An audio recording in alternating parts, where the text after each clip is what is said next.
But again, most of these are going to be like, how we're like, oh man, isn't that crazy at first? Because I don't know if you watched the one with Jason Alme, but I was like in the middle of my stupid spiel and it was just like, and we're live. I picked it 15 minutes in when I just happened to get a notification that you guys were online, and I'm like, that can't be right. We're about to start a show. How can we not a different show? Can I just say too now on the record, on the full record, that you guys were screwing, like really mess with me bad because all I see in the chat is Jason, Jason, Jason, you gotta go, you gotta leave. What are you doing? Hurry right now! Shut up! Da da da. And then Adam randomly like, I love you, man. Jason, go kill yourself. What are you doing? Oh yeah, there was nothing against you because we know how he is, and he won't say no. He hates to say no because he doesn't want to disappoint you. He enjoys doing it, so he's like, "Yes, I'll do everything," and someone's going to be disappointed, but it's not my fault. Fuck it. All right, let's officially start. Hello, everyone, and welcome to this week's episode of Dragging the Table, one that's going to be recorded, maybe even. My special guest this week is Chris Wutzke of the hashtag No Offense Show Hello, sir. podcast. It's kind of redundant, right? The show podcast. Show podcast. That was a sticking point with my former co-host. He was dead set on show. He definitely wanted it to include show. And then when I came up with the acronym of HTNOS, I'm like, well, the S is kind of in there now. So, I mean, it is what it is. Yeah, just HT Hop or whatever. It's fine. Well, then, you throw the hashtag in front of the HTNOS. So you do a hashtag HTNOS, and then that's super redundancy because it's hashtag. And that actually is a funny story too. I could tell you too after you get rolling here, man, about the hashtag. Listen, you get the rolling. That is what I want to know is about you, where to find you, what are you doing, creatures of the night, hashtag no offense. Tell us all about it. We're doing all kinds of stuff, man. I mean, I just love to record. I don't know that people love to hear my voice, but I love to spit it out there into the internet. And that's the beauty of this whole thing is you can buy a mic, and even if you have a shitty opinion, you can to the whole world, right? Well, where can people find your good or bad opinion? I have a residency on the hashtag no offense show. That's HTNOS everywhere, HTNOS.com, all the socials, you know where to find podcasts. I don't have to tell you that. HTNOS.com, that's one-stop shop. Aside from that, I have a side project. I'm on the Inner Circle Sports Show with Riley. I co-host that from time to time, very sporadically. It's not really about sports. I mean, like, as you probably know, because you listen to it and you're not a sports guy, and you can still find entertainment. And then a third show, a second side project. We just started Creatures of the Night, which you mentioned, and that's our conspiracy Let's Get Weird show. So, what's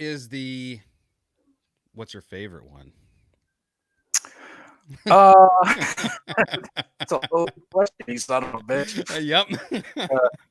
Hashtag no offense, probably just because it's the OG and I do it with my wife. And it's a double-edged sword. I have creative control, but then I also have creative control.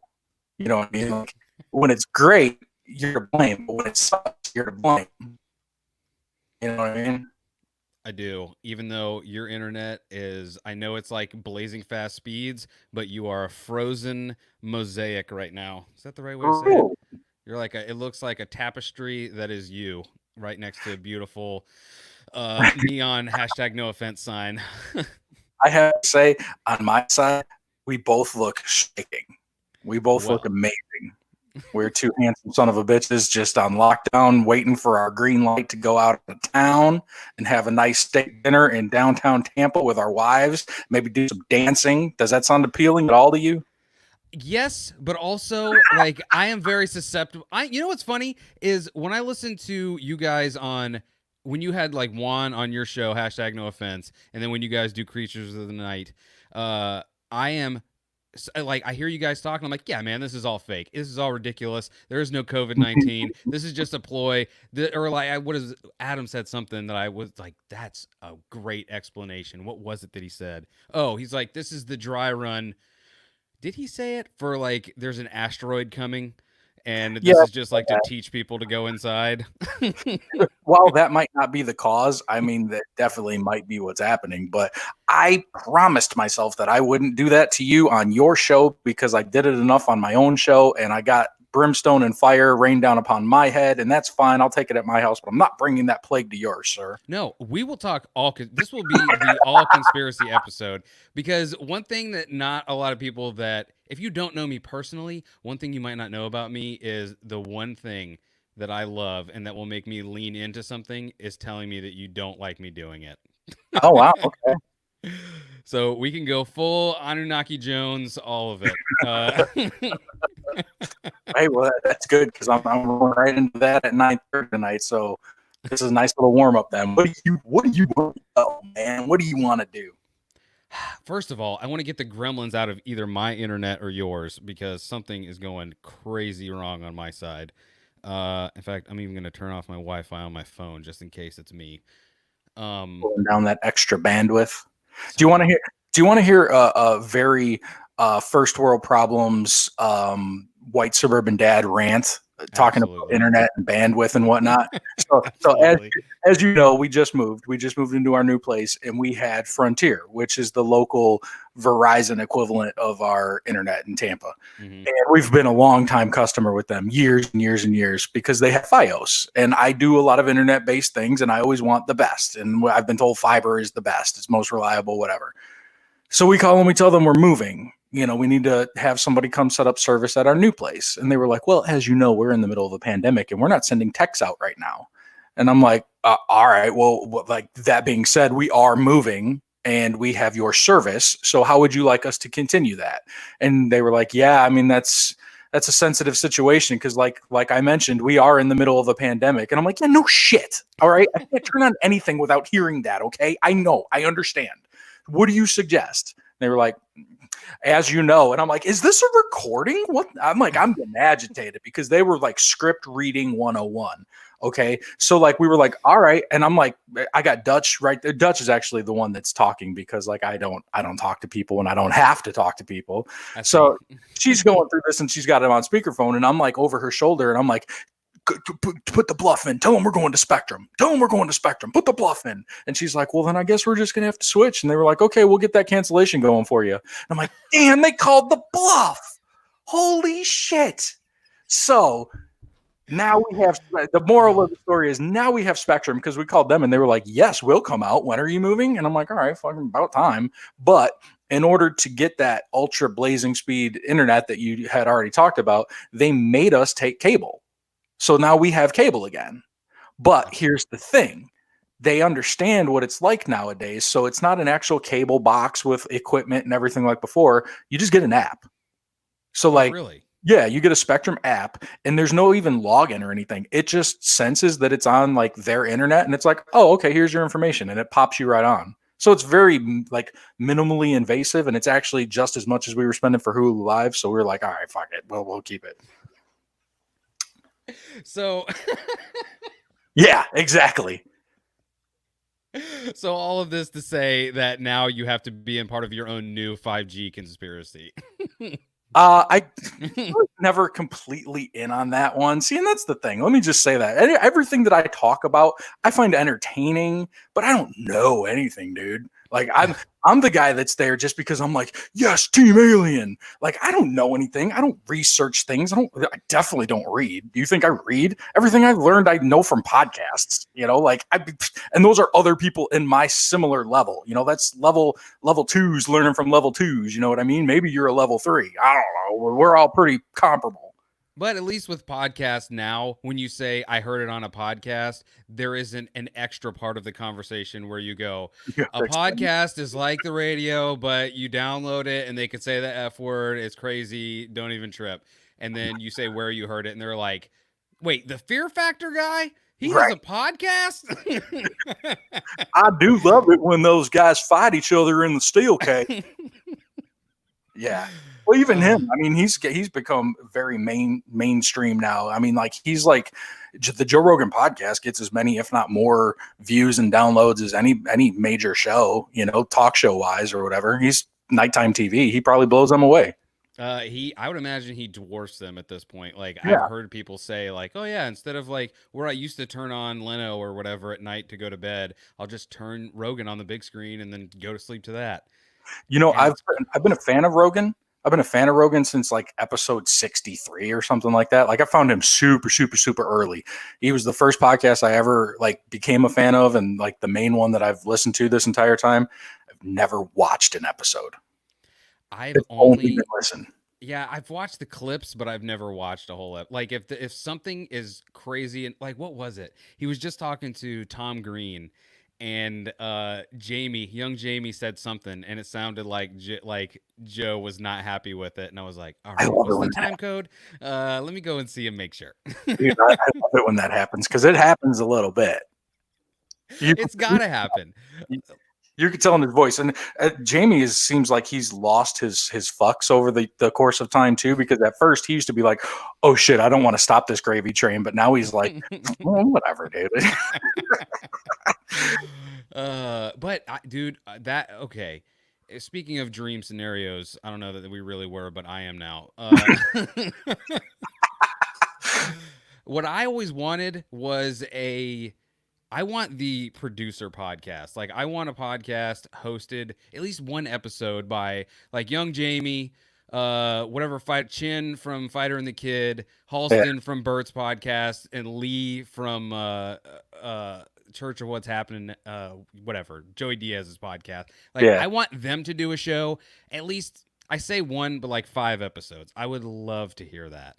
like all the sidekicks and producers. Yes, because they probably have the craziest stories about what goes on there. No, for sure, Lee. I mean, like Joey Diaz brings him to death's doorstep. I mean, like that I have seen video of, like where he got him so unintentionally high that like his eyes were just slits and he was just sweaty and like leaning back, like he didn't know where he was, what time he was, what dimension he was in. Like he was Anunnaki Jones. That's hilarious. We talk about me with the cookie. No, Lee. But dude, I'm telling you, so going back to COVID talk, because why not? I Steered the ship away from the rocks, and you're like, no, grab the wheel. This is my ship. no, because I love leaning into stuff that people are like, I don't like it. I'm folding my arms and I don't want to be about this. I'm like, well, then I guess I'm doing this alone over here. No, but like the same way I can listen to you guys and go, it is a conspiracy. They're just trying to, but then I'll listen to, anybody from the CDC talk. And I'm like, this is real, Literally. man. I need to get my mask. I need to stay in my house. Why am I going to work? Like I cannot tell you how many people I have almost yelled at to their face because I'm like, you're too close. You're too close. Well, and it seems like it's kind of going away. Like not that the hysteria or anything is going away, but like people seem to, I don't know if they're just getting bored with it or like attention spans being what they are, but like I'm out in the world and like yeah, people are like up on top of me and I'm not the guy who's like, "Hey man, fucking, shoulder check you, get out of the way, you're too close." But like they are, I don't know. People are probably just over it. I know I am. Well, I don't know. Like the people that are out, like I don't see how they're over it. Like the people that are legit just in their house and they maybe that's it. Maybe those are the people that only go out once a week or something. They don't But act. yeah, and they're like, "Oh god, I just need to feel another warm person near me." But Oh, shit. I don't know, man. Like it's I'm over it in the sense of I just am tired of people complaining about it.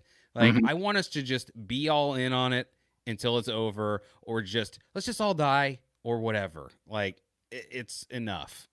Well, and then to watch everything unfold on social media like we do, you've got the one side, and I'm not going to say left or right because I don't want to make it a political thing, but you've got the one side that's all like, there's civil liberties and give me my bullets and I'm living free and I'm dying hard, and then you've got the other side where it's like fucking chastising everybody from their ivory tower about what they're doing and not doing and how they're handling it, and that they're just bickering back and forth. It's like the cats and dogs in cartoons when they fight and you just see the dust cloud and you see a leg here and an arm there. They're just scrapping and like, for what, man? Here, we're all in this together. I know you haven't heard that in 10 minutes, right? We're all in this together, DJ. I love that one of the things that we have to do for podcasts is social media. And one of the things I always see, because I try and do like Instagram stories, like the first thing when you like bring up, like, how do you want to tag this? It's like, safer at home. Thanks for doing the thing you did. We're all in this together. Do you want to donate? And I'm like, hey, man, enough. I just want to post something about Star Wars and please leave me alone.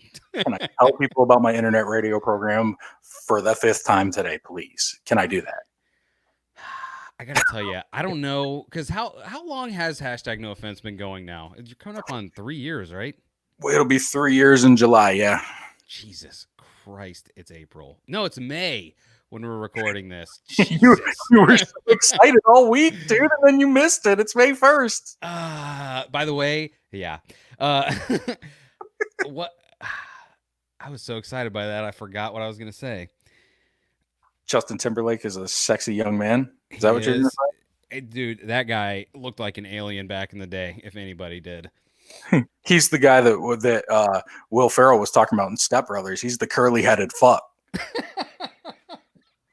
You see those early, was it Backstreet Boys or NSYNC? It was NSYNC, yeah. In sync. Yeah, you see those early NSYNC pictures, man, and he's got like that tight perm, where he probably was sitting side by side with his grandma, getting all twisted up in Memphis salons and shit, getting a cut color. My favorite are the people that have photoshopped his hair with like that ramen, the like dry ramen. Chris, we're like kind of actually friends, so this is extra weird because I'm like, all right, you're a guest now. Now I have to try and like pull stuff out of you. What would you like people to know about you? I wanted to hold off until we could do this in person again. One, I need you to come back to my show again because you and Beth have both been live guests in my home, my former studio / dining room. And I feel like I shortchanged you because in the midst of it, I got like, I don't know, I like came down with like early coronavirus because I got like the sweats and like I do you remember I actually had to pause it and run upstairs and change my shirt because I had sweated through my shirt, and I don't know if I was just nervous because y'all were in my house and you brought me a pineapple and like it was like this whole thing. I didn't know how to take it or whatever, but yeah, I got fucked up and I felt off the entire time because I'm just like wiping sweat and I'm like, I don't know what to do. They're judging me because of my shirt and the moisture. So I definitely need to have y'all back to redeem myself. So, if I could tell you a secret, I basically had to like fast forward through the parts where I was talking on that episode, and every show that I have ever been, the only show that I can listen back to that I do is The Untrained Eye. Every other show I can't listen to. Like if something bad happened in the middle of the episode, any of the Dragging the Table episodes, I probably won't ever know about it unless someone's like, dude, remember in the middle where it sounds like you just went to the bathroom and then came back and finished the episode? I'll never know. See, where I'm the other side of the coin because like I've only done it one time, and it was because we were on Facebook Live and I intended that we were going to have an unedited, just live episode. So I just sent it as it was.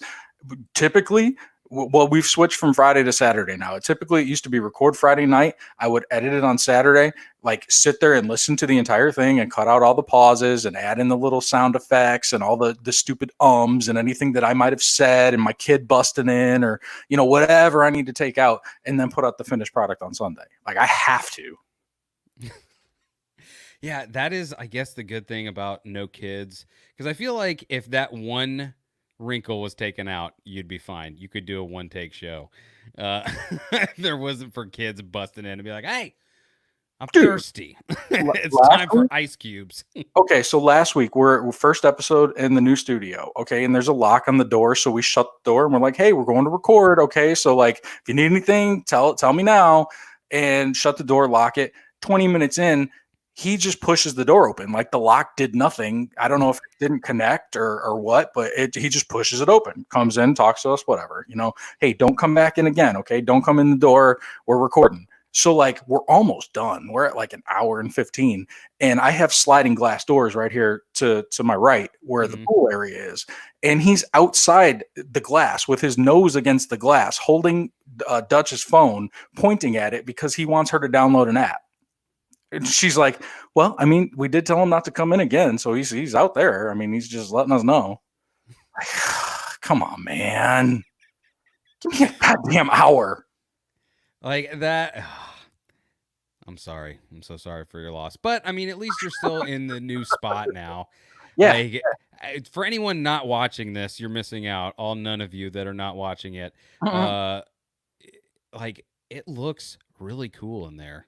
I'm adding pieces and pieces. Well, thank you for that. But I'm adding pieces and pieces, each day. I'm tacking something up or taping something up. I put some comic books on the wall up there that you can't see. Just making it the space that I've wanted for 3 years. Because for the past 3 years, I got to put everything up, put it up, and break it down every show because it was at our dining room.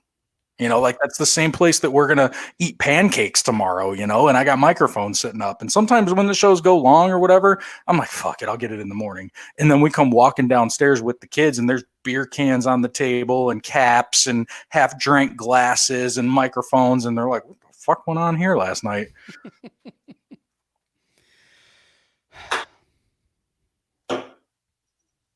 Did I blind you?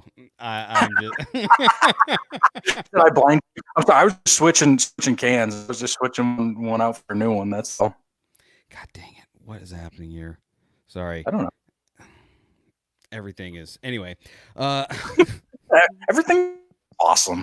Everything is awesome, just like that movie said. Mhm. Chris. By the way, I have the sweats again. It's something about you.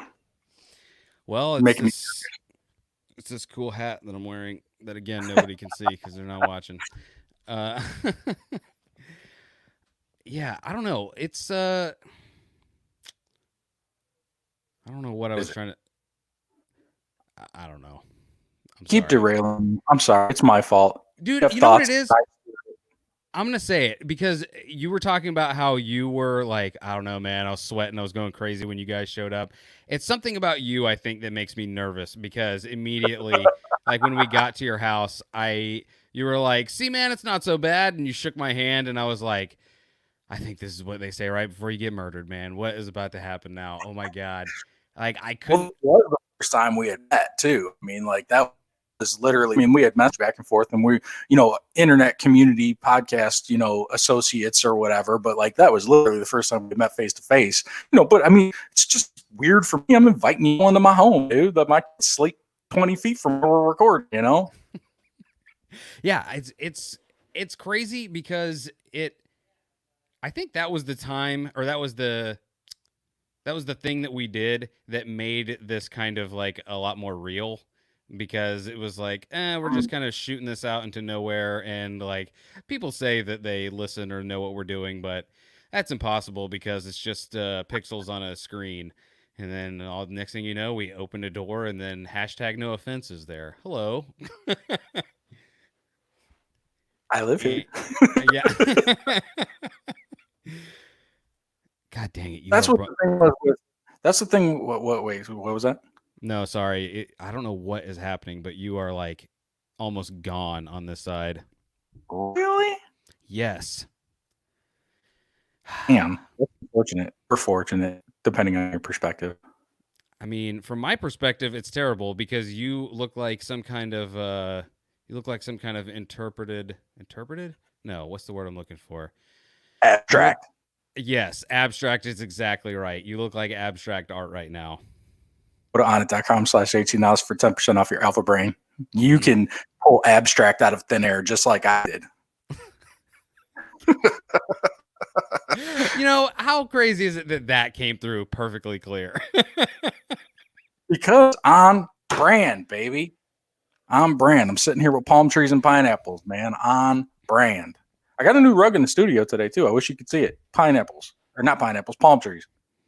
Well, it's because you have pineapples on your shirt and palm trees. Yeah. By the way, I feel like the further this goes, the more everything keeps degrading as we go. I feel like this is going to be a good dry run for the real episode. Okay. Like this will be, everyone will go, "Wow, this was a great first try, guys." We couldn't see Chris, and DJ was just sweating profusely. Cool. Oh, dude. I'm telling you. Well, see, I got these lights too. Like Kaz recommended me that I get these lights. It's like this thing that clips on a table, and it's got a holder for your phone, and it's got these two like bendy lights that come off the top of it. Because like when I was on Podcast of the Round Table, I guess I had a lot of shadows. And he was like, dude, it would benefit you to get one of those lights. So now I just turn it on even when I don't need it because it's very It's very well lit in here, and I've got these spotlights coming at me from the left, and I think that's what it's doing it to me, man. I'm just between you and the nerves and the spotlights. I'm like, Like, isn't that the craziest part about the nerves of it? Like, you think that's gonna go away, but like this show, Dragging the Table, is at like almost 50 episodes. Like, I've done almost 100 episodes of The Untrained Eye, and still, like, whether it's doing this with you or whether I'm just doing it solo, like, I will spin out still. yeah. Still. Well, I mean, like especially the solo show. I mean, like it's just you. It's just you up there, and it's very personal. And I know I couldn't do it. I couldn't do it. I need someone to bounce off of. Like my dynamic has changed just by losing 2 rings. To where it's just me and Dutch. And I mean, like she's been my best friend for 20 years. It's not like it's like a new thing to talk to her or anything. But like just having that third person, even though he wasn't super interactive, even like he would sit there and just giggle the whole fucking time. But like it gave me that little charge knowing that he was there and he was getting off on what I was saying. So like gauging his reactions. And I'm like, all right, I'm gonna fucking take it up a little bit, like, what can I do to make him snicker now? Even I spoke to that guy on the phone this morning and I said something to him and I was making him hyperventilate on the phone. And he's like, I'm smiling so much that my face hurts. And I was like, yeah, remember when you used to do that every week? Fucking nerd. Well, and that's what's crazy about it is like I don't know, like I don't doing it solo is still like, again, it's just so crazy that you need some kind of feedback, because when you if you could only, if I was brave enough, I would put out one or two of the ones that I just went full stop on, because I was like, I don't know what I'm saying anymore. I don't know if I can put this out. It's because you start second guessing yourself, because you're like, did I just say something absolutely insane? There's no one here to like give you that, like, what did you just do? So you're like, all right, I either have to stop or keep going, and I think I'm just gonna stop. I'll just stop. Well, I mean, and like it becomes more personal too when it's just you, because like I feel like you go to a different place sometimes, or I remember hearing episodes like where you talked about your dad and like personal things for you, and I mean that's got to be hard too, because you're kind of just bearing it all and putting it out there, and like that's what keeps that anxiety or those butterflies every time before you record. It's like, how's this going to be received? Well, yeah, exactly. And but that's kind of why I think it's good though too, because of that. Like I never would have, like, that episode that you're talking about. Like, there is a realization that I have in that episode that is legitimate, and I think that, not necessarily for big things like how your parents die or anything like that, but there's something to thinking that yourself in a certain situation, and then actually saying it out loud, even if it's to no one.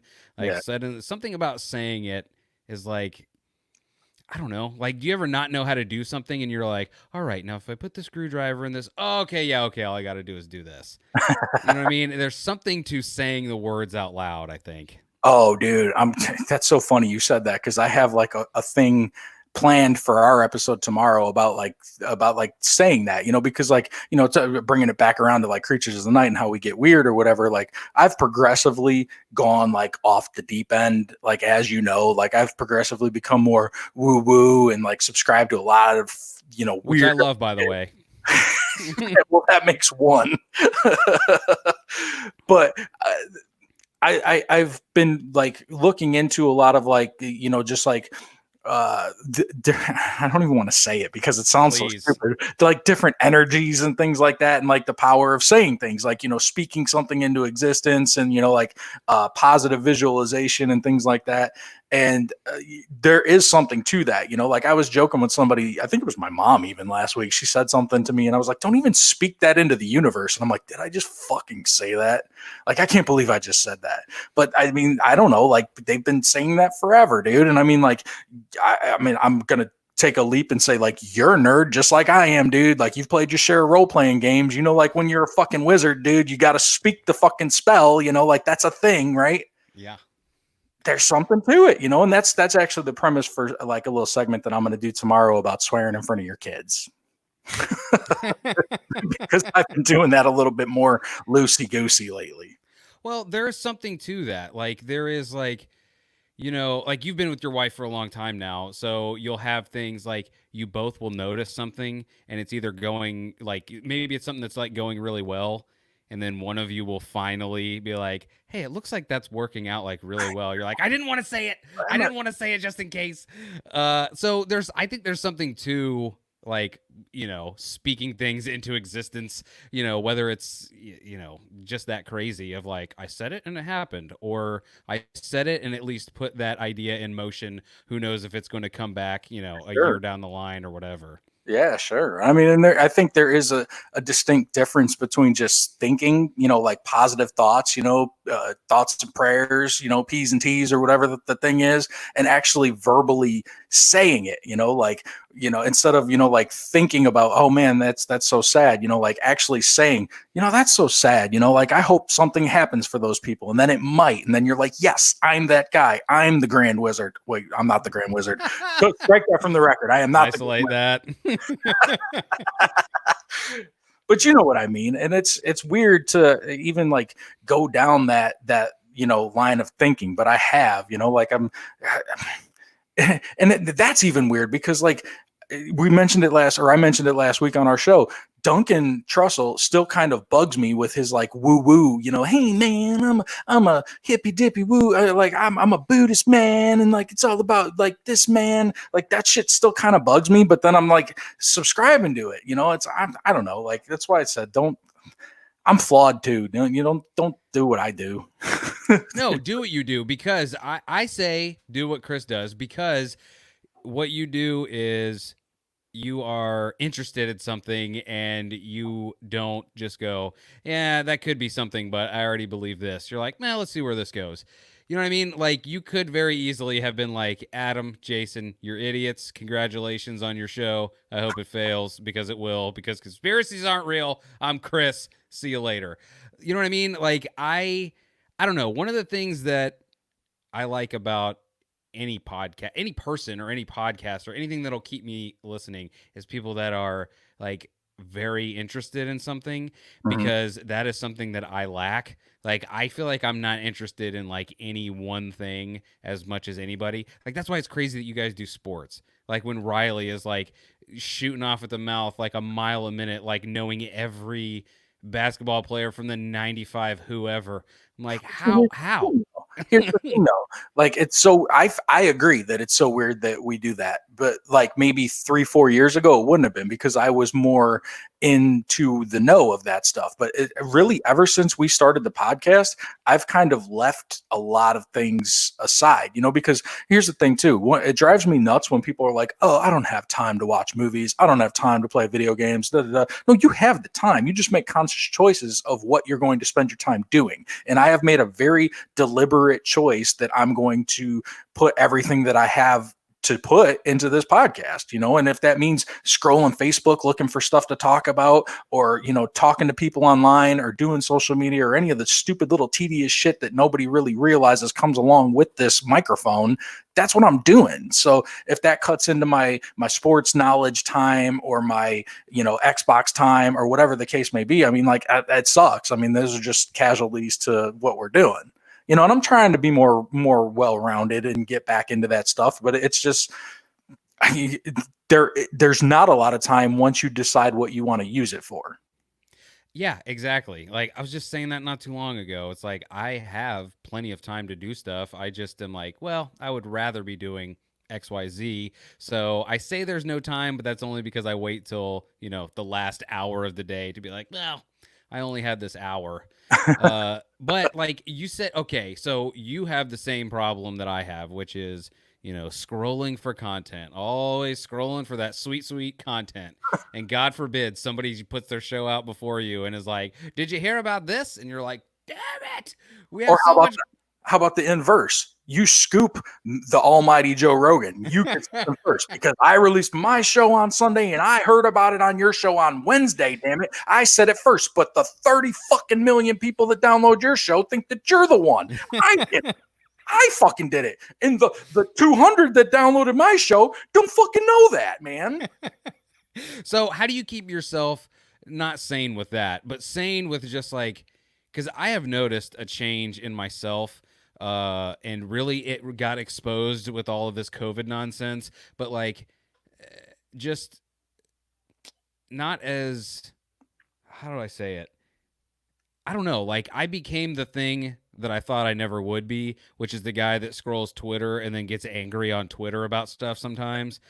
And it's like I just have fallen victim to so many stupid stories, so many stupid opinions, and then like this COVID thing came along and it's kind of like, oh, that's the only thing to talk about, and it really magnifies people's ignorance to everything, because then they just start, they don't have anything to talk about, so they just keep talking about COVID over and over and over and over until they're just like, and Trump did it and it was him and there's no other way, he spit into a baby's mouth and that's when it started, and you're That's it. like, all right. No, yeah, I'm with you, and then that's one thing that I was going to say to the point you made about not really being into one like focused thing, but maybe having a lot of smaller varied interests, and that's kind of how I was before we started this, and that's even how I am now too. Like I wouldn't have been the guy that would be on social media. Like I wouldn't be scrolling, I wouldn't be doing anything. Like if it wasn't for the show, I would have deleted Facebook. I got a Twitter because of the podcast. Like it wasn't something that I was actively doing. I wouldn't be doing it at all. Like I hate it. I absolutely hate it. So what I've kind of, and I mean Dutch is kind of to the point too where she's like, I just want to have a conversation, where I'm like, well, we've got segments and we've got to do this and we take a break at this time, and it's taken a lot for me to loosen up on a lot of that stuff and just have more conversations and just a free flow, back and forth with her and I. And I got to the point where I realized, if we don't have anything to talk about, like we're just going to talk about us, and the people that listen because they like us. They can hear this, the 400th review of Tiger King, from a podcast anywhere, but they're going to listen to us because they like us. Same with you guys, like it's more about you and Beth than it is about what you're bringing. And sometimes you bring stuff that like maybe I would have missed, or it's a different perspective than something that like, maybe Adam said, and like that's cool to hear. But all in all, like I'm listening because I like y'all. Yeah, and that's the thing of it is like, excuse me, like I will say that's what's good about shows like yours that have like dedicated segments, is I'm like, all right, that in my brain, even though like clearly there's room for anybody to do anything, I'm like, that's off limits. I'm just going to, something about the parameters of it. I'm like, okay, I know I don't have to worry about sports immediately. Now I don't have to worry about Florida stories. Now, you know what I mean? Like you just get like a line of things that you don't have to pay attention to. So you can go, okay, I'm just going to find this lane and just try and drive down it as smoothly as possible. Dude, I giggle every time either one of you says, well, we don't typically do Florida man stories, but I just giggle. I'm like, because I feel like that was meant for me, like that was an Easter egg, because you know that I'm listening and you're like, we're not stepping on your toes, but look, we found something and it was entertaining.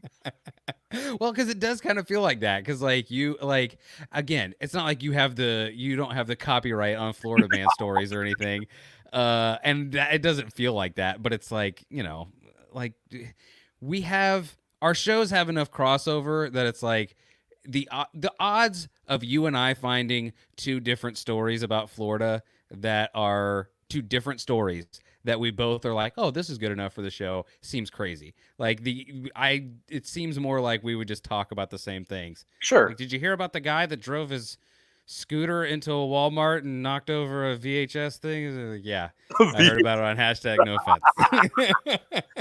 It's funny though, like talking about like, looking for content. Like I think we were back in like the 30s of the show, and it was coming up on recording night and we didn't have anything to talk about. And I was just like, you know what? We're going to play a game. We're going to play Faker Florida, because I think I heard it on like some morning radio show before. So we're just going to do that. And that's what's going to fill. And like, people were like, that was fun. I like that a lot. You guys should do that. I mean, like you live there. It's perfect. And I'm like, you know what? That is, I mean, people might do Florida stories, but fuck, we live here. That's perfect. And that's just kind of how it started. And I've wanted to drop it numerous times just because I'm like, it's kind of, whatever. It's filler for me almost. Sometimes it spawns like, funny conversations, and sometimes we just burn right through them, and that's that. But I've wanted to get rid of it, and then people are like, you can't get rid of it, that's who you are. That's who you are. Isn't that funny? By the way, nothing is funnier like uh nothing is funnier. Have you had your first like public thing to go sideways like on Twitter or Instagram or Facebook? Are you, Like something you said or did where like people were commenting like crazy like you're an idiot. oh, no, no, nothing like that. I was just gonna say, are you kidding me? Do you know like how I'm like Jar Jar Binks in the podcast community on Twitter? Are you fucking kidding me? Nobody likes me, man. I'm surprised you like me. By the way, I would love please email me. Folks, if you don't like Chris, I need to know who you are so I can block you because I don't believe those people exist. I Uh promise you they do. I can produce you a list of names.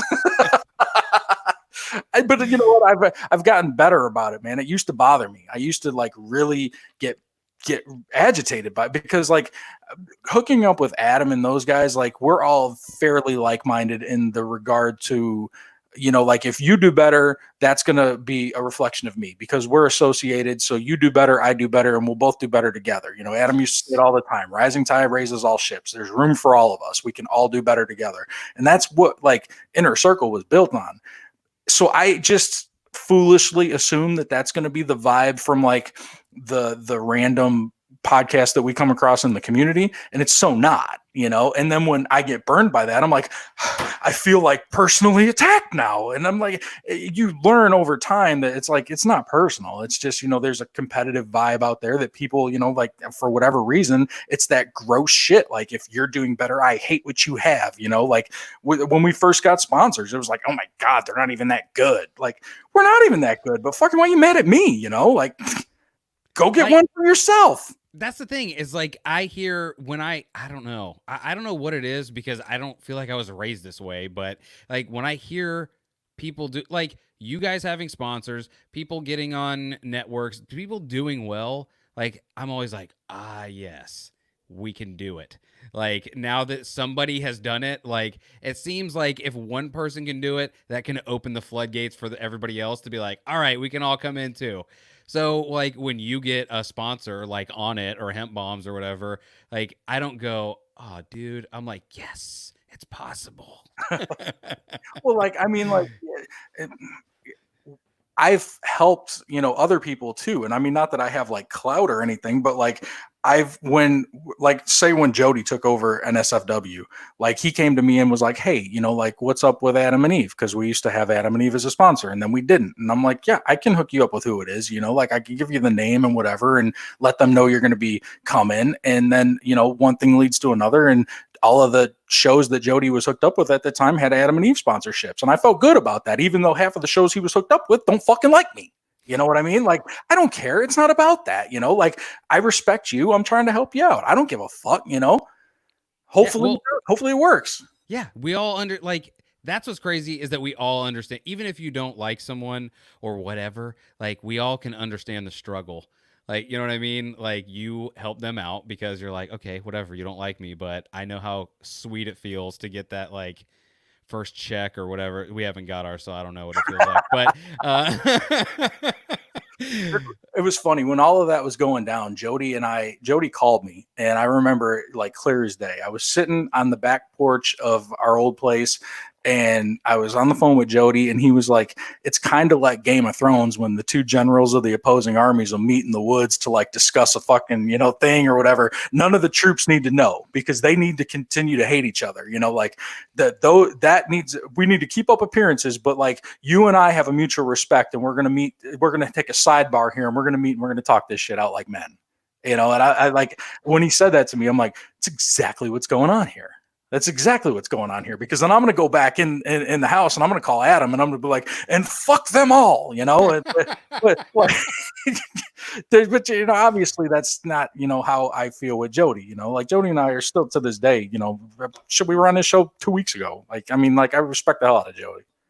no, it's I don't know. I just never I jokingly, you know what's funny is the only show that I ever tried to jokingly start a feud with was The Plunge, because they were like, I listened to them one time. I don't remember how long ago it was, but they said something about like being the only show that came out on Tuesday. And I was like, oh, absolutely not.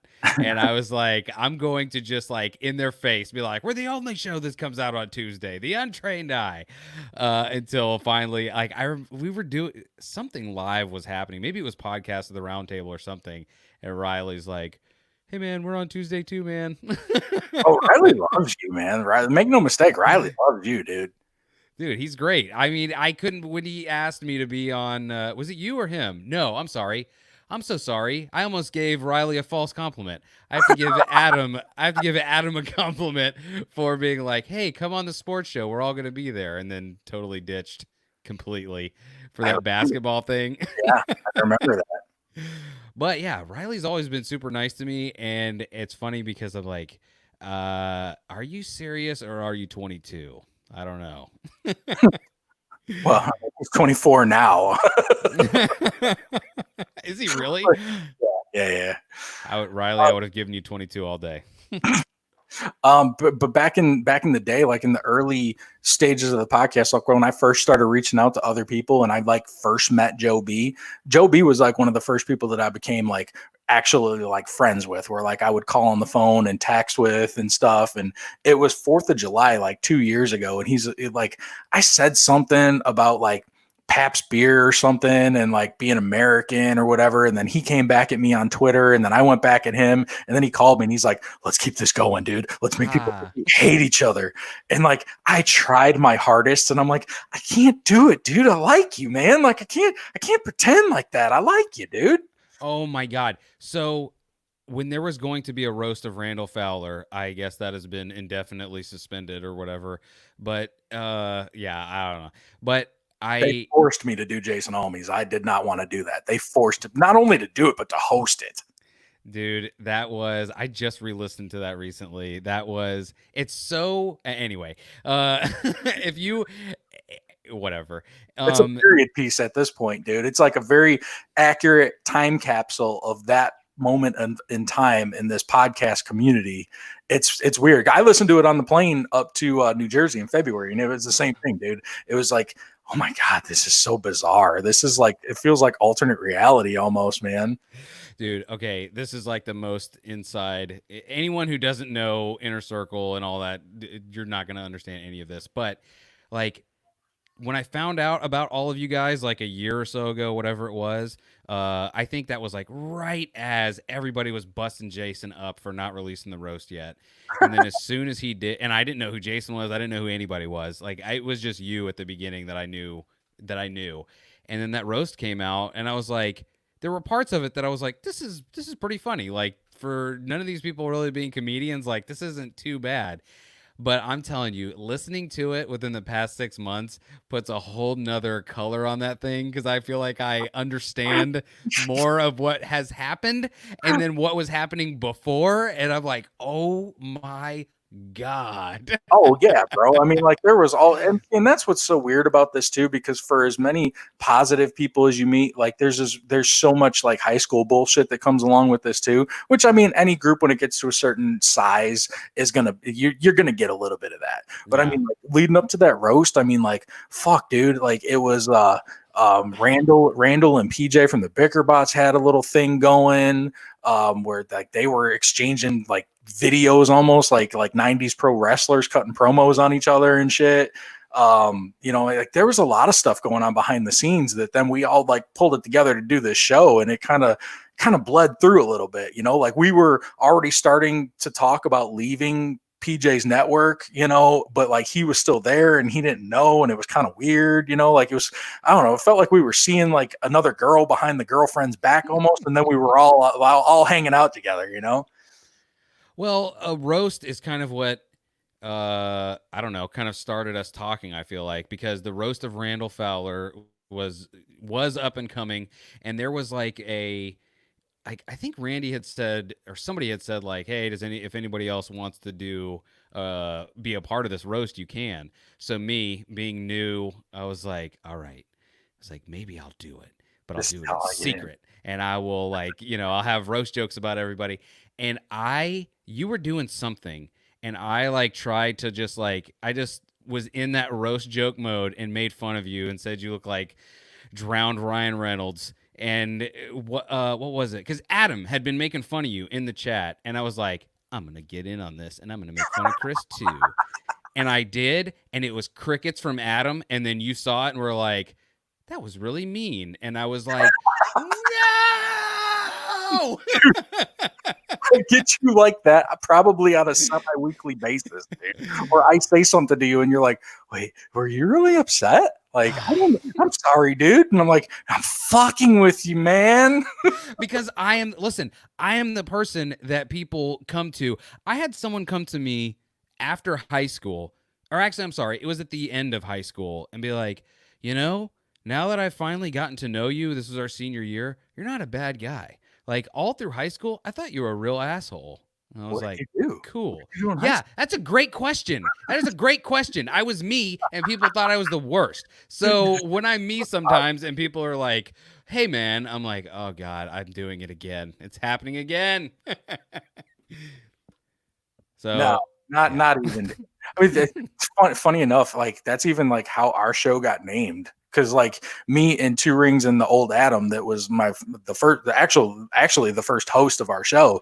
We had a little group chat going all the time, and that was me to him. And he was the guy who always was like, "Are you kidding? Or like, did you really just say go fuck my mom?" Like I like what? And I circling back, like I don't do social media. I don't do any of that stuff. So like the idea of a hashtag at the time, I mean, like, going back like probably, even closer to 4 years ago, in the infancy stages of all this, I didn't know what the fuck hashtag was. So like I would always put it at the end of That's my whatever favorite part of the story. Like, everyone glosses over that. No one ever says anything to you about that, I feel like. I But put it at that is the the end, funniest dude. part of that story. I'm dyslexic. What do you want? I've got a touch of the downs. I got a little bit of CTE. I'm fucking dyslexic. All right. That's why I take my alpha brain. Okay. I would say something. I would say something, and then I would put "no offense" hashtag, and he'd be like, "It goes at the front, stupid." Sorry. Like, that is. I've got a buddy on Facebook that is putting like the most dad posts in the world up now. Like, he's just doing the thing of like saying something slightly controversial and then being shocked when people are appalled at it. But that I love. Like, one of the things I love the most is "no offense" hashtag. If you could rename your show "no offense" hashtag, that would be my dream. Well, and I mean, you've probably heard me say it before. Like, I don't like the name of the show, but like, it's at this point, there's no going back. I mean, like, we're 133 episodes in. I got it fucking branded on my arm, for Christ's sake. I mean, like, there's no going back. It is what it is. It's so weird because it doesn't. Before I started a podcast, there was no thought of it at all. I was like, you just go and you talk, and then you're doing the thing. And then I remember when I was looking for this show, Dragging the Table, like the first thing I did was Google Dragging the Table podcast, the Dragging the Table podcast show, Right. like all of it, just to see if I was gonna like be a month in, and someone's like, actually, that's the name of my show. It's like, Well, there is stupid. another No Offense show. They have less episodes than us, but more followers. So, I mean, like, I guess it's kind of a wash. I don't know. Like, and it was funny. I came across them in one of those, like, podcast groups on Facebook where it was like, follow for follow, post your links, and I'll go follow you, and then you can follow me. And the guy's show is the No Offense show. And I commented on it, and I was like, hey, bro, cool show. And he was on like episode 9, and we were on like episode 120 or whatever. And then like same thing, like crickets, like nothing back. And it was like a hip hop show or something. Like, it's not like he even had remotely the same audience. He had way more followers. Fucking dude, I'll do me. There's a million shows. You think there's really not going to be one with the same name? Come on, man. Yeah, like, I can't imagine. I do. Okay, how about this? Do you even? You've listened to this show, but do you even really know what Dragging the Table means? Like, does it mean anything like quickly to you? Like pop culture wise or something? Anything? Does it, like, when you hear it, does it mean anything to you, or are you just like, huh? I'm kind of like, huh? But it's one of those things. It's your show. That's what it is to me now. It's your show. Like, it's funny because I don't know. Like, I've thought about trying to associate it with something because it technically it is. It's that scene from Men in Black where he drags the table over, like right at the very beginning. I Yes. recently heard you explain that, so I did know that. And again, you triggered me when you just said that. I did know that. Yes. No, no, but that wasn't a test. That wasn't like you passed the dragging the table test. Like that was a F. more of like I failed the dragging the table test. It's I don't know Pat. how to yeah. I don't know how to put that into action in this show because I know that it means like doing something your own way in spite of what anybody else thinks or is doing, but I don't know how to tell people like, "Hey, do you have a story that makes you very unique and different from everyone else?" You know, how people normally think of themselves on a daily basis. I think everybody's got a lot of those, but a lot of people keep up their sleeves because a lot of people are concerned with perceptions and what people think of you and things like that. Where, like, I don't know, I just don't have that in me. You know, like I've said it before, it's not really like a gimmick or whatever. It's not like something that I say to, like, prove like my edginess or something. But like what I am like right now talking to you, what I am on my show, that's like who I am in the world. Like I walk up to my employees at work and go, "What up, player?" Like I literally do that, when people have problems, I'm like, fuck that guy. Like that's how I am in my personal life, like with my subordinates. Like I'm not bullshitting, like I've got people at work calling me player now. Like, so I don't like the point is like, if something happens to me and I feel like it's going to be entertaining for the show, I will say it no matter how embarrassing it is to me or how it makes me look or anything like that. I don't fucking care, dude. And I think that that's what a lot of people, like what you're saying, doing things your way or whatever. A lot of people probably do have those stories. They're just not going to tell you about them. Well, so is that yours? You just call people player in their face as they're like, I don't like it, and you're like, I'm gonna do it anyway. I mean, I could rattle off a brief top 5 of like embarrassing / bad stories that most people wouldn't tell that I would tell you right now if you asked, like just off the top of my head from my life, dude. Like shitting in the back of a Coca-Cola semi truck, robbing a GameStop that I got fired from earlier that day. Fuck, what else?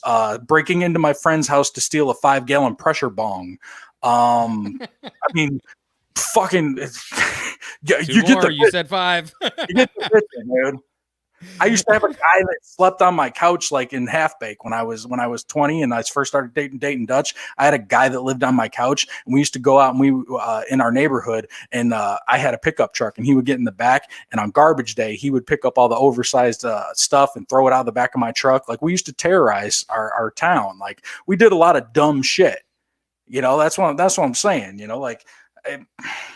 Why are you embarrassed of it now, dude? I mean, like the only one I might be hesitant of is talking about robbing a GameStop, but the statute of limitations on that has to be up.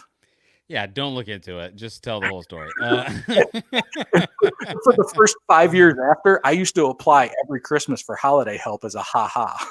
That's hilarious. Because fuck GameStop, that's why. Excuse me. Yeah, I don't understand how GameStop is still a thing. It boggles the mind. Being said, it's still my favorite job that I've ever held in my life, and I've held probably well over 30 different and unique jobs. Like legit, like it was fun because of the ability to acquire games at a highly discounted price, or was it actually like a fun job? Just the whole thing. I mean, like I was a store manager of a GameStop and I was 20. So like think about it. Like I wasn't making a lot of money, but at the time for a 20-year-old, I was making the best money of anyone that I knew, which was like $33,000 a year. It wasn't a whole hell of a lot, but I mean we're talking back in 2001 too. So I mean, like perspective wise, I mean, like I was doing pretty fucking good.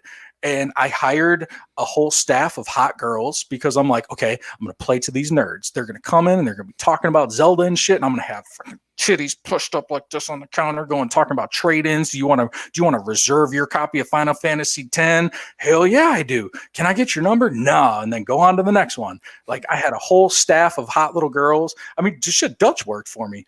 Um, like I hired one of my buddies from high school as my assistant manager, and we used to just play Tony Hawk and watch videos, and it was great. But like I would hustle too because I was into it. Like I was a big gamer at the time, so like I wanted my store to be successful and I wanted it to be good. And I mean, like that's essentially the secret to anything. I mean, like look at like Adam with pizzas. You know, like as long as you love what you do, you're not going to work. You know, it's not like going to work. And when they fired me, I was fucking devastated, dude. That is, I don't know. I don't know that anyone talks about that, but like getting fired from a job that you don't hate, you don't even have to love it, but a job that you just don't hate, getting fired from or having to be let go is a devastating thing to happen to a person, I feel like. Absolutely, dude. Absolutely. Yeah, I got what was it in 2008? When the housing market crashed or whatever, I got laid off from my job, and it was I'd worked there since I was 19 or whatever, and I almost cried in front of my boss because I was so shocked. Like, you know what I mean? I was just like taken aback because I didn't think that was what was happening, and he was telling me like it was the nicest firing ever. He was like, "Listen, we can't afford to keep you anymore." He's like, "I normally will not like let people go on unemployment. Like I'll tell them that they quit or whatever." He's like, don't just go file for unemployment. It's fine." Like he was just being so nice, and he was normally so mean that I was just like, what is happening? Oh my God, my life is ending. Yeah, I mean that was kind of a similar scenario, you know. And like the district manager of this GameStop, I remember he put his hand on my shoulder and he was like, don't worry, there's going to be more. You know, you've got your whole life ahead of you." And I was like, "Fuck you, but I love this, man. There's nothing. There's nowhere else to go from here." I've peaked. Yeah, who am I? I am GameStop. I am GameStop. Look, I was there when it was Funko Land, dude. They put the GameStop marquee up while I worked there. But most people don't even know about Funko Land. What? I'm sorry, what? The GameStop was Funko Land before it was GameStop, dude. And it might have been a regional thing because it was like Software Etc. and Babbage's and all those things. And I believe that was the southern market, or the southern footprint was more like mall stores with the Software Etc. But like up north, the strip malls, yeah, those were all Funko Lands. Wait a minute. Are you saying like FUN space CO dot, or are you saying like Funko like Like Pops? Funko like Pops, but with a C, not a K. Funko with a C, not a K. Okay. Yeah, so it is. Okay, but it is still all one word. Yeah. Okay. You said Funko Land, and I was like, I'm sorry. Pops started way back then? No. Dude, I was GameStop with cartridges player. We had Genesis games that I had to like clean roach feces out of and shit, dude. Like, yeah. Dude, I miss the cartridges, and I'm kind of glad they're back with the Switch anyway. Like Those yeah, are you have cartridges, dude. Those are like SD cards. whatever. It's nostalgic enough that I'm like, I can touch it, and I put it in here, and it's not a CD. You and Jason are pretty much the catalysts into me owning a Switch. And of course, I did it at Christmas time, and I blamed it on this is a gift for the family because we can all play it together. But like, no, it's because I wanted to play Zelda. Dude, I finally we just got it. I downloaded it last night. I haven't played it yet, Breath of the Wild. But have you played it yet? I played it for an hour on Christmas Day, and I haven't been back. But I am so bad about that. that being said, you personally got me to buy the new Mario game, and I crushed that. Like that was great, man. I love that. Did you get the new controller? No. I was doing it like you said. I'm not trying to work out. I'm not trying to get aerobics by throwing my stupid hat. And I'm like, yeah, that's how I do it, dude. I just flick my wrist. Dude, I'm telling you, that is the most fun I've had with a Mario game since Mario 64 or Super Mario 64. Yeah, it's great, man. I'm like I said, I'm trying to carve out a little bit of time for gaming, and the Switch makes it easy because of like the handheld aspect to it, where I can just it's nighttime and like we're going to bed, but I'm like, fuck it, I'll stay up for another 30 minutes. Let me pull that in, and I'll sit up in bed and play it. That's what I'm saying. You could just sit in bed and be like, all right, I'm done now. Put it on the night table, done, go to sleep. That's it. It's so cool to be an adult in 2020. Is it though? Is it? Yeah, it's super cool. I wouldn't want to be like, there is no chance. I am not. Are you the guy that's like, you pine for your younger days? Yes. How can this be? How Yes. can this be? Dude, I want Blockbuster videos. No. I want no internet. Yeah, dude. If I could live in 1987, I would, dude. Like, look, you see that guy on the wall right behind me? You probably can't make it out because I might still be like abstracted or whatever. But underneath the words Voodoo Ranger 1985. Dude, that's me, dude. I want to be in the fucking 80s playing Motley Crue, dude, yelling shout at the devil, fucking rolling up in my Trans Am with the goddamn yellow eagle on the front, dude. That is me, dude. I want that. I feel robbed that I was born a decade too late. No, you were born at the exact right time. I had a Did I just go through puberty just then? Did you hear that? I wouldn't say anything but whatever, man. uh, No, yeah, Chris, that yes. is me, dude. That is me. I mean, you've probably heard me talking about it last week with Dutch about like the high school stuff. I loved high school, dude. You know, when we were talking about the kids that, you know, because of the COVID thing, you know, like they left one day and they're not going back and they're seniors in high school and they got robbed of the, you know, last quarter of their high school career. And I'm like, I would probably be devastated, dude. If I was 18 years old, I would like that would literally feel like the end of the world to me. That's crazy because I had like my whole high school career, I had no interest in prom or homecoming or any of that. In fact, like when prom happened, I was going I during prom, I was going to Fort Lauderdale to check out the college that I was going to go to, and the only reason I like forced my mom, she was like, "Oh, we'll just get a hotel and spend the night there and then drive back the next day." I was like, "No, we come home tonight. I have very important things to do." And the very important things were I needed to get back in time for all the after prom parties. That is all I was worried about, is getting drunk and getting high and being like, you guys dressed up and bought limos. I'm just here for all the free booze." Well, that brings up a very good point. How was it to be a teenager in Florida? Because I felt when we moved here in 2004 originally, and Dutch and I had no kids, and I was 23 years old. And I remember being in the car en route to Florida, not knowing what the hell we were going to do with our lives, but telling her that our kids were going to be thankful that we're moving there because they're going to get to grow up here. I don't know what it's got to be different than when I grew up because there was a lot everyone seemed to be a lot more openly racist when I was a kid, and there's a lot less of that. I guess it kind of depends where you are. I mean, like Well, Plant City's part of my territory, player. dude, no, here's the thing. Like, people would be like openly racist in front of kids. Now I feel like they at least try and keep it to like, this is adult talk, because I've had plenty of like old dudes come up and say stuff, horrible things to me as an adult, that I'm like, hey, man, I don't even know your name. Why are you saying this to me? That's a super hot take, stranger. Like, oh, I so much of this. Whoa, what? I was just, oh, what? Like, I gotta go. No, it's, I don't know. Growing up for me, like, it was nothing. It was, I don't know. Here's what I envision. Here's what I envision, and I'm going to paint you a picture, and you correct me if I'm wrong, okay? But like having been to like Ybor City and like that whole like nightlife, I'm like, if I could have been here, just 5-6 years earlier, I feel like that would have been like game changing. And then I see a movie now, and don't laugh, okay? But then I see a movie like Magic Mike, okay, set in Tampa, and they're like doing like the sandbar, docking the boats, and they're all like, bikini girls and beers. And I'm like, that's what I want for my kids, dude. I don't give a fuck. Go dock a boat on Beer Can Island, go find girls in bikinis, one on each arm, and just do your thing, man.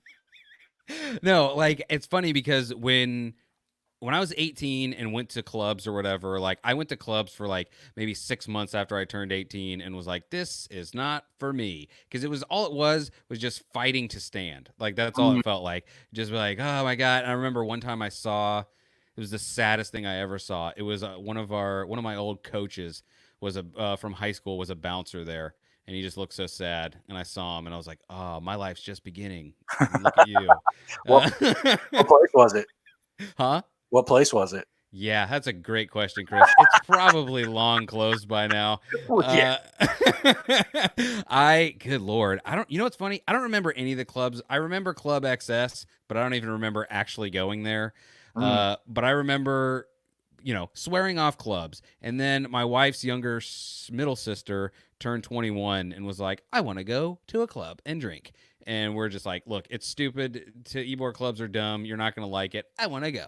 And we're like, okay, fine. So we bring her to this club. I don't know if it was the Cirque du Soleil night or something, but we walk in and there are women on trapezes. There is like a rotating floor in the middle. People are giving out vinyl. Like there's a DJ there giving out free vinyl. Like everything was crazy. Like it seemed like people were just handing you drinks for free, and we're just like, she's having a blast, and I'm there just like, where was this? Where Dude, was this? like no shirts with abs, but they're wearing suspenders and like lifting people in different manners. Yeah, dude, that sounds like a bad acid trip. Yeah, I would liken it to like what probably was actually going on in what the hell was that movie? I want to say Leaving Las Vegas, but it's wrong. The Johnny Depp movie. Fear and Loathing. Fear and Loathing. How much for the ape? It's funny too because of the age we were at. Like we should have been prime club, and like I'm with you. Like I was never that guy. Like I wasn't trying to like be up in the club, But then we were down here and we discovered Ybor, and I was like, oh, that's pretty convenient. Like everything's all on that one street. Yeah, we should go down there and check it out one time. And then we didn't. And then my sister-in-law came down here on spring break with like 3 or 4 of her girlfriends, and they stayed at our house. So I was like, fuck it, I'll take vacation from work this week. Y'all are here. And we just like went raging, dude. Like we were just like blackout every night. And I was like, this is what I want for my life. This is what I want for my kids. They're going to be so happy we live here. No, we did things like I remember walking with my buddies near some train tracks, and there was a train coming, and I was like, think I can get across before the train gets by? And before anyone could say anything, I took off running. That's Midwest shit. That's what we did. You did that here too? Damn. Dude. Crushed the fantasy. Okay, here's the most Florida thing that I can here is the most Florida thing I can tell you that happened when I was a kid. Thank you. My buddy, who will remain nameless, he may or may not listen to this podcast. Shout out, Matt.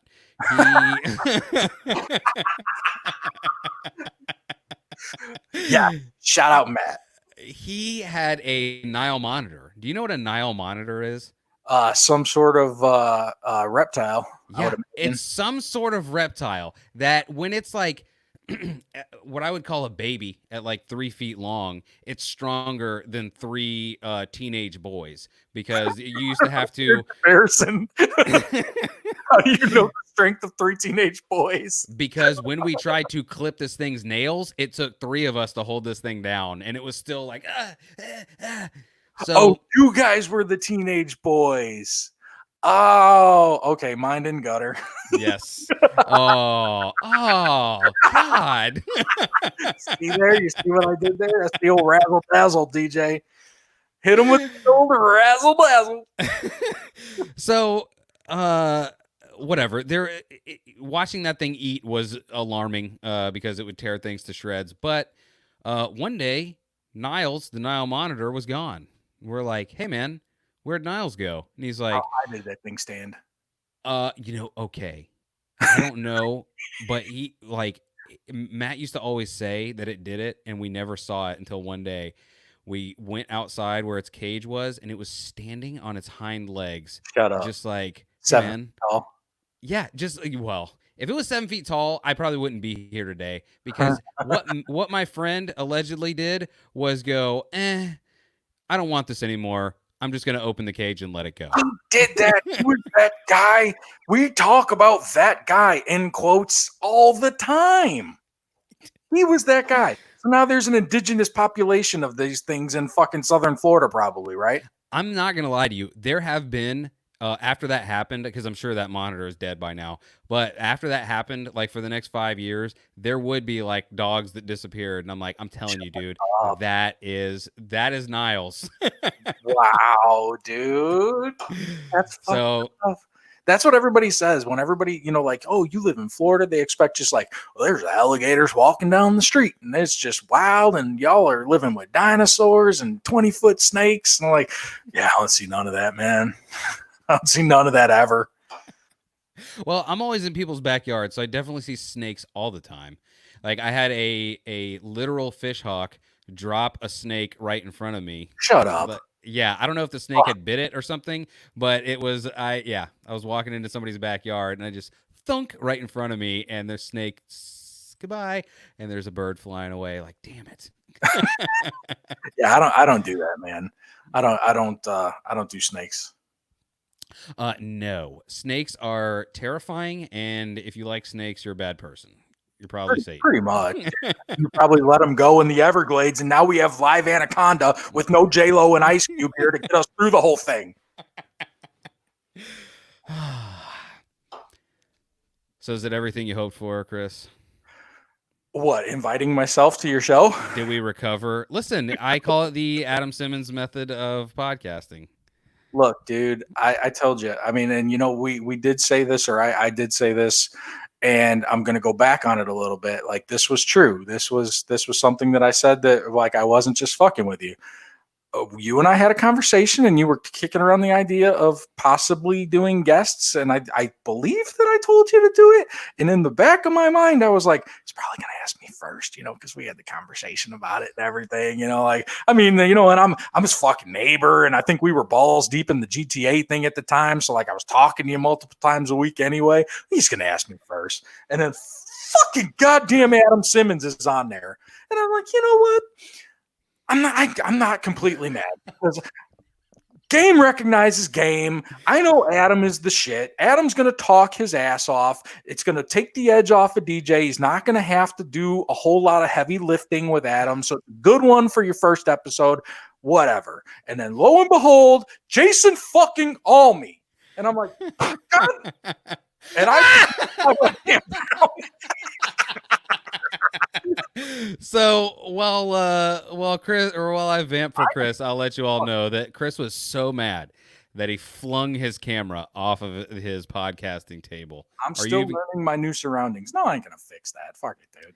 That's hilarious. I love this cool light I'm looking at. What is that? No, that is the bottom of my monitor, I believe. Well, my monitor's a 65-inch TV I just hung on the wall. Cool flex. Yeah. No, weird flex, dude. Weird. No, you know what's funny is I probably wouldn't have done it had it not been for Adam being like, "Hey, let's quarantine do this." board. I want to do 40 podcasts this week. So because hey, bro, he literally, like, I texted him or I DM'd him to be like, "Hey," because he didn't put an episode out that week, and I was like, "Hey, just making sure what's going on. Hey, man, don't go away." And like, we talked for like a second, and then he was just like, "Hey, so when are we podcasting?" And I was like, I did the thing I always do, which is try and think of an excuse of like, I'm scared to do it, so I lost my legs, I can't do it. And then I was like, well, who normally comes and is like, hey, me, let's do it. So I was like, all right, we'll just do it. If I don't just do it, then I can't. I'll never just do it. It'll just always be me solo forever, and that's very nice looking. It'll always be me solo forever, and I don't know how much, like, I don't know. I don't know how people enjoy the solo podcasts fully. Like, I feel like there are some good and some bad eps. I respect it. I mean, I can continue to beat that horse, because I mean, like, I feel like it's something not that I can't do, but I can't do. I'm sure if I tried, I could get through an episode, but like, I'm not trying to do that, dude. Like, I respect the hell out of anyone that does it by themselves. Dude, I'm telling you, anyone who wants to laugh, just go back and listen to my first couple episodes, and you'll be like, Jesus Christ. Because it's nothing. Like, it's less than nothing. Like, and most of them are. But, which, by the way, is another thing that made it weird that anyone would have wanted to do this show, period. Because I would say a lot of these episodes are bad.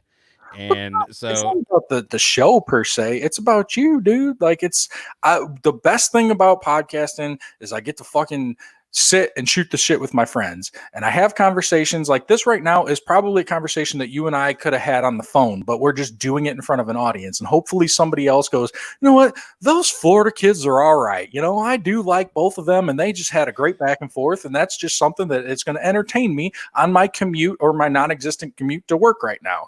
Like, that's the best thing about it, is we just get to talk with our friends, and then you develop these genuine friendships. Like, I mean, Adam and I are genuine friends. We met on the internet. Yes, I've met him in real life 2 times in 3 years, but like he's probably my best friend. Like we talk on the phone literally every day. It's sickening. I texted him this morning just to make sure he was okay. Hey man, You all right, man? Good. How you doing today? You okay? Yeah, I don't. I think it's funny. I was thinking about this today, and I'll let you go because I don't know what time it is, but I know you have another show to do. Oof. Do you want to do that again? Yeah. How long we can push it? Let's go. I mean, I only do. I need you, and then I just need one more for the trifecta. So push it to the limit. What was I gonna say? I think the thing that gives me the most anxiety about this, because one thing, if anyone is ever wondering, I am like dying inside on every episode because I feel like I was thinking about it today and I realized I feel like I'm going to be exposed for how uninteresting I actually am. I'm like, I don't know if I know how to talk to anyone or get any information out of them at all other than going, so what's your whole deal? Is that your official podcast face? Like, yeah, what's your whole thing? Going to be professional now. Yeah, we're going to get down to the bottom of some things tonight. We're going to learn a few things about each other. Maybe we're going to advance as humans. Okay, does that sound good, DJ? We're going to get to the bottom of some things. Well, that used to drive me nuts about Rogan too, beating his ass, where he's like, "How do we fix this?" Whenever he had a guest back in the old days, like when he started having like actual guests that weren't Duncan Trussell or Ari Shafir, he'd be like, "So what do we do? How do we fix this?" I'm like, "Oh God, shut the fuck up, dude. Nobody's looking to you for anything." Well, and by the way, listen, it's hard. I'm telling you, I don't care. Anyone who does, shout out to Delvin Cox. I don't know how he does it. That's what I need. I need 5 questions to ask people to just get the ice broken. Yeah, and then that gave me nothing but anxiety when I was on the Delvin Cox experience. And I knew it was coming. I knew he does 5 questions to get the ball rolling. And when the 5 questions came, I'm like, he hit me with something right off the bat, like name your top 5 superheroes. And I'm like, that's a really big question, dude. Like we're 3 minutes in and you're going to ask me that? I mean, like, are we talking MCU? Are we talking the books? What are we talking about here, dude? Like, how can you ask me that? Fuck you for bringing that to me right off the top. What am I going to say? Are we talking essential heroes? I love my nurse. The best or your favorite? Like, what are we talking about here, man? Because I'm super partial to Deadpool. Is he the best hero? By no means, but like I like him. How dare you? He is the best one. Yes, maybe. I don't know. Listen, we will have to do this again. I know you have to go soon, like 10 minutes soon. But yeah, this was good. If anyone didn't like it, well, I'll fight you in the face. How about that? Yeah, sorry. I didn't mean to make it weird talking about like internet drama and shit. It's just whatever. I don't know, man. Like it's different. I feel like it's different with you because you and I have a lot more of a back and forth anyway. So yeah. I'm like, oh, I already know Chris. I'm like, all right, wait, how do I get to know him again in front of everybody? Let's do it again, man. Let's do it again. And if you don't want to wait until you and Beth can come over to the house, I mean, by all means, we can pipe you into #NoOffense. You just let me know when. We just do them on Saturday mornings now. So pour yourself some CT Crunch and come sit with us, and we'll talk about some meth and shit. Wait, what time on Saturday morning? I mean, like 10-ish. I'm not psycho. Oh, okay. Because my Saturday morning, I'd be like, we're starting at 7. It's great. Fuck off, dude. No way. Oh man, thanks for letting me thanks for letting me be number 4. I did think I was going to be number 1, but I'll settle for 4. I'm still in the top 5. I'm not gonna lie, you might actually be number 5, but yeah.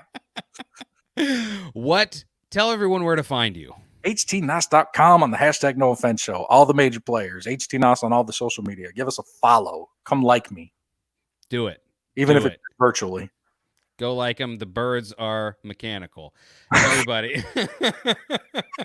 Fuck you, dude. All right, everybody. Thank you for listening. If you'd like to, go to Cullah.com, CULLAH.com, and check out his new album, Spectacular. It's free. Nope, it's Cultivation. That's the name of the new one. The last one was spectacular. It was so good that I was thinking about it now, but it's really Cultivation now. Either way, Cullen.com, do the thing. What do I say at the end? I know What? that's when I know your show's over, when he goes, and get funky. All right, everybody. Thank you for listening and keep dragging.